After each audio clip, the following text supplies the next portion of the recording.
విశాఖ స్థానిక సంస్థల ఎమ్మెల్సీ ఎన్నికల్లో పోటీకి టీడీపీ దూరంగా ఉండాలని నిర్ణయించింది. టెలికాన్ఫరెన్స్లో పార్టీ నేతలకు చంద్రబాబు ఈ విధంగా స్పష్టం చేశారు. స్థానికేతరుణ్ణి ఎలా పెడతారని, కోట్లు కుమ్మరించినా ఓడిపోతామని టీడీపీ నేతలు చెప్పడంతో చంద్రబాబు పోటీకి దూరంగా ఉండాలని పార్టీ శ్రేణులకు సూచించారు.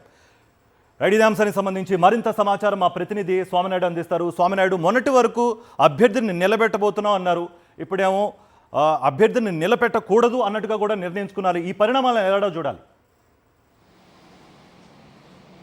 కార్తీక్, స్థానిక సంస్థల కోటాలో తెలుగుదేశం పార్టీ తరఫున అభ్యర్థిని నిలబెట్టకూడదని చంద్రబాబు నాయుడు నిర్ణయించుకున్నారు. మొదటి నుంచి కూడా మెజార్టీ టీడీపీ నేతలు స్థానిక సంస్థల కోటాలో అభ్యర్థిని పెట్టవద్దని చెప్పి చంద్రబాబు నాయుడుకి విజ్ఞప్తి చేస్తున్నారు. ఎందుకంటే ఈ స్థానిక సంస్థల కోటాలో వైఎస్ఆర్సీపీకి స్పష్టమైన మెజార్టీ ఉంది. 840 ఓట్లలో 620 ఓట్లు వైఎస్ఆర్సీపీకి ఉన్నాయి. కేవలం మన పార్టీకి 200 వరకు మాత్రమే ఓట్లు ఉన్నాయి. ఇటువంటి పరిస్థితుల్లో పోటీ పెట్టి ఓడిపోతే పార్టీ పరువు పోతుంది. కాబట్టి పోటీ పెట్టవద్దని చెప్పి మొదటి నుంచి కూడా మెజార్టీ నాయకులు చంద్రబాబు నాయుడు మీద ఒత్తిడి తెస్తున్నారు. అయినప్పటికీ కూడా కొంతమంది నేతలు మాత్రం పోటీ పెట్టాలని చెప్పారు. సీఎం రమేష్, గంటా శ్రీనివాసరావు ఎవరైతే వలస నేతలు ఉన్నారో వారంతా కూడా బైరా దిలీప్ని పోటీలో పెడితే బాగుంటుందనే అభిప్రాయాన్ని చంద్రబాబు నాయుడు ముందు వ్యక్తం చేశారు. అయితే స్థానికంగా ఉన్న నేతలు పోటీ పెట్టవద్దని చెప్పడంతో పాటు తాము పోటీ కూడా చెయ్యమని, ఎందుకంటే బలం తక్కువగా ఉంది కాబట్టి పోటీ చేస్తే ఖచ్చితంగా ఓడిపోతామని చెప్పి చంద్రబాబు నాయుడుకు వారు స్పష్టం చేశారు. దీంతో అభ్యర్థి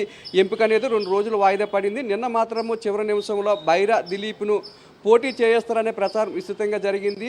ఒక 50 కోట్ల రూపాయలు ఖర్చు చేసి అభ్యర్థి పోటీలో ఉంటాడని చెప్పి తెలుగుదేశం పార్టీ నాయకులు ప్రచారం కూడా చేసుకోవడం జరిగింది. అయితే స్థానికంగా ఉన్న టీడీపీ మెజార్టీ నేతలు మాత్రము అభ్యర్థిని పోటీలు పెడితే ఖచ్చితంగా ఓడిపోతాము, వైఎస్ఆర్సీపీకి స్పష్టమైన మెజార్టీ ఉంది, ఎవరో స్థానికేతరుని గుంటూరు జిల్లా నుండి తీసుకువచ్చి స్థానికంగా జరిగే ఎన్నికల్లో ఏ విధంగా నిలబెడతారు. ఇప్పటికే టీడీపీలో స్థానికేతరుల పెత్తనం ఎక్కువైపోయింది. జిల్లాలో ఉన్న నేతలందరినీ కూడా అణగదొక్కుతున్నారు. మళ్ళీ స్థానికంగా ఉన్న నేతను కాకుండా స్థానికేతరుని తీసుకువచ్చి స్థానిక సంస్థల ఎన్నికల్లో నిలబెడితే ఖచ్చితంగా ఓడిపోతాడు. ఓడిపోతే అది పార్టీ మీద తీవ్రమైన ప్రభావం పడుతుంది. అధికారంలోకి వచ్చి 2 నెలలు కూడా కాలేదు, 2 నెలలు కూడా కాకముందే అభ్యర్థి ఓడిపోతే మాత్రం తీవ్రమైన ప్రభావం చూపుతుందని చెప్పి మెజార్టీ నేతలు చంద్రబాబు నాయుడుకి చెప్తున్నారు. ఈ నేపథ్యంలోనే చంద్రబాబు నాయుడు ఉదయం మళ్ళీ అభ్యర్థి ఎంపిక మీద మరొకసారి జిల్లాకు సంబంధించిన నాయకులందరితో కూడా టెలికాన్ఫరెన్స్ నిర్వహించారు. మెజార్టీ నేతలు మళ్ళీ అదే విషయాన్ని చంద్రబాబు నాయుడుకి స్పష్టం చేయడంతో అభ్యర్థిని పెట్టకూడదనే నిర్ణయాన్ని అయితే చివరికి తీసుకున్నారు. కార్తీక్, రైట్ స్వామినాయుడు.